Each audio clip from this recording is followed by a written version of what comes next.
Si Inday naman, yung anak ko na gusto kong yung namugbog ng sirip. Nakita man ninyo. Nakita mo gano'ng katindi si Inday? Talaga, yun yung anak. Naisipin ninyo kung anong ginagawa ng nanay sa akin.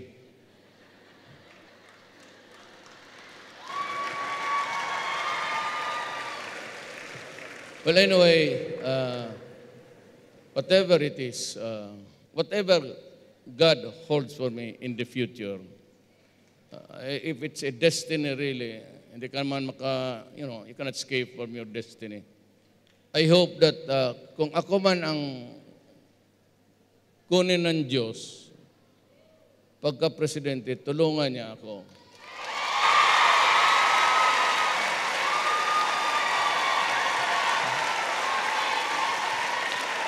Kasi without God helping me, I cannot do nothing. Wala talaga. Because, just 2 minutes. I will never, tandaan ninyo ito, and you will not hear from me again. I will never, never, never run for president and win and sit there for 6 years. And after 6 years, babalik ako dito, sabihin ko sa inyo, ginawa ko na ang lahat at ang magagawa ko. Pero alam mo, may constitution, may batas, may congress, may korte, TRO dito, mayroong restraining order, investigahin ka ng congress, i-impeach ka.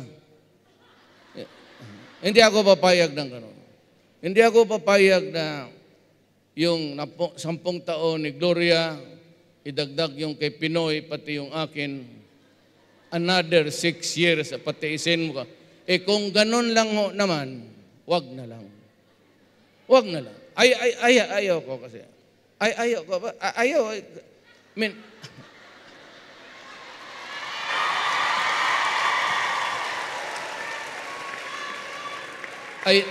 I have enough accolades to last me a lifetime. Isipin ko na mayor ako, gobernador, presidente, pareho lang eh. If I close my eyes and see the things that I have done, and those things which I have not done, parang pareho lang rin ng mayor. So, wala akong challenge dyan sa totoo. Honestly, wala akong challenge dyan sa presidency. Kaya nga, kami ni Pastor, sabi ko nga, Pastor, patawarin mo lang. Hindi talaga pumapasok sa isip ko. Pero sabi ni Pastor, Mayor, nandoon kami sa lounge sa airport. Sabi niya, taasan mo yung mukha mo, tignan mo yung aeroplano nakaparking doon. Baka ibigay ko sa iyo yan pag na-presidente ka. Sabi ko, Pastor, pag-isipan ko muna, ha?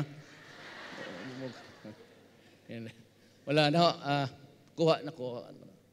I'm simple man. Kilala naman ninyo ako. Nakuha ko na lahat ang yung what God can offer to me. Para sa akin, extra na lang yung iba dyan. But just the same, I said, we have a problem in our country. And ako lang yung local, except Binay na local rin, but high profile yan sa. Ako yung taga-probinsya, napahalo doon sa mga nasyonal. Puro nasyonal na eh. Sila lahat. Akong taga-Davao lang, bakit ako, except that naniniwala sila sa ginawa ko. Well, marami akong ginawa na, kaya ako nakakasukaso sa human rights, yung extrajudicial killing raw.